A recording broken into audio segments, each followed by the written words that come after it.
उत्तर प्रदेश के आजमगढ़ के जहानागंज थाना क्षेत्र में मंगलवार की देर शाम रिश्तों को शर्मसार कर देने वाली वारदात सामने आई।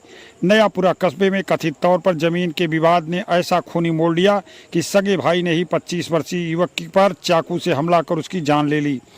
मृतक महज 10 दिन पहले सऊदी अरब से घर लौटा था।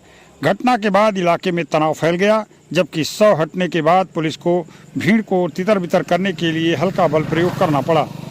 आजमगढ़ जिले के जहानागंज थाना क्षेत्र के नयापुरा कस्बे में मंगलवार शाम कथित तौर पर जमीन के विवाद ने एक परिवार को ऐसी त्रासदी में ढकेल दिया जहां खून के रिश्ते ही खून के प्यासे बन गए। आरोप है कि सगे भाई ने मामूली कहासुनी के बाद 25 वर्षीय दिलशेर पुत्र स्वर्गीय इम्तियाज पर चाकू से हमला कर दिया। गर्दन पर गंभीर चोट लगने से दिलशेर की मौत हो गई। मृतक महज 10 दिन पहले ही सऊदी अरब से अपने घर लौटा था। प्रत्यक्षदर्शियों की माने तो मंगलवार की शाम करीब 6 बजे किसी बात को लेकर दिलशेर और उसके भाई राजू के बीच विवाद हो गया। परिजनों का आरोप है कि कहासुनी में देखते ही देखते हिंसक झड़प में बदल गई और इसी दौरान राजू ने चाकू से दिलशेर की गर्दन पर वार कर दिया। गंभीर रूप से घायल दिलशेर को परिजन तत्काल उपचार के लिए स्थानीय चिकित्सक के पास ले गए, जहां डॉक्टर ने उसे मृत घोषित कर दिया।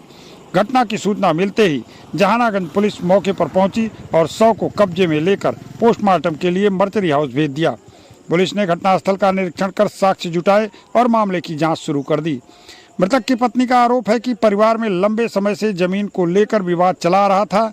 इसी विवाद के कारण पहले भी कई बार तनाव की स्थिति उत्पन्न हुई थी और मंगलवार को यही विवाद खूनी संघर्ष में बदल गया। घटना के बाद नयापुरा कस्बे में बड़ी संख्या में लोग एकत्र हो गए। स्थानीय लोगों के अनुसार शव हटाए जाने के बाद पुलिस ने भीड़ को हटाने के लिए हल्का बल प्रयोग किया। फिलहाल पुलिस परिजनों के आरोपों के आधार पर मामले की जांच कर रही है। अधिकारियों का कहना है कि पोस्टमार्टम रिपोर्ट, घटनास्थल से मिले साक्ष्यों और अन्य तथ्यों के आधार पर आगे विधिक कार्रवाई की जाएगी। पूरे घटनाक्रम से क्षेत्र में शोक और दहशत का माहौल बना हुआ है। मृतक की पत्नी ने मौत के बाद क्या आरोप लगाए, सुनिए आप उसकी बात। सुमैया घटना ये हुई है, मैं पेशाब करने गई, 1-2 मिनट जितना भी समय लगा, कितनी बार छुपी हुई है नहीं पता। जब आई तो पीछे से एक बार वार हो चुका था मेरे सामने, दोबारा होने वाला था, मैं पकड़ ली।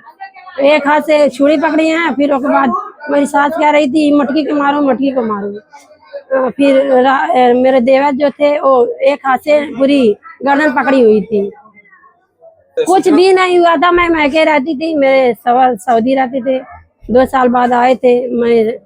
मेरी सास से कह रहे थे कि बुला लो, तो मेरी सास कह रही थी नहीं आएगी वो। तो मेरे जो ननद के सवर है उनसे बात हुई थी, मेरी बड़ी ननद यहाँ बैठी हुई है, उनसे भी बात हुई थी। तो वो ये कह रही थी कि माँ से तुम बात करो, माँ है मान जाएगी। तो वो कहते मैं माँ से नहीं बात करूँगा, मैं ऐसे लेकर आऊंगा, तुम बात करो। तो कोई भी बात नहीं की माँ से। और जो देवर था, अभी मैं आई 20 आधा घंटा जितना भी हुआ है, उसके बाद मैं पेशाब करने गई, आई तो छुरी खूब लंबी पतली सी थी। उसे कितनी बार वार हुआ नहीं पता। जब पीछे एक बार वार हुआ देखी, फिर एक बार छुरी मैंने पकड़ ली। उसके बाद एक हाथ से छुरी पकड़ी, एक हाथ से गर्दन पकड़े हैं। ना बहनियों रही, बहनी की बचावत रही, चुड़िया बचावत रही, इससे नहीं बचा पाई। उसके बाद मारने के बाद कह रहे थे और मारना चाहिए था, ये तो बहुत कम है। उसके बाद डॉक्टर राजेश में ले गए, उसके रास्ते में ही कह दिए कि मर चुके हैं।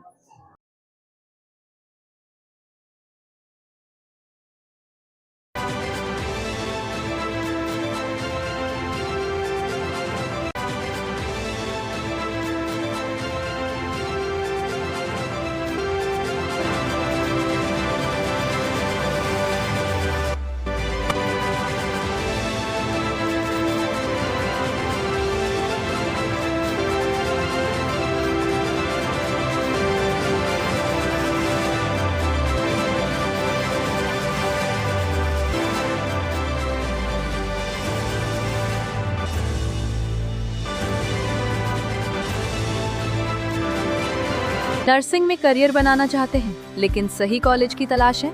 अब इंतजार खत्म। रेनबो नर्सिंग कॉलेज अब है INC अप्रूव्ड, यानी मान्यता प्राप्त डिग्री, बेहतर ट्रेनिंग और पूरे भारत में जॉब के अवसर। अब आपका सपना बनेगा एक मजबूत और सुरक्षित करियर। आज ही जुड़े रेनबो नर्सिंग कॉलेज से और अपने भविष्य को दें सही दिशा।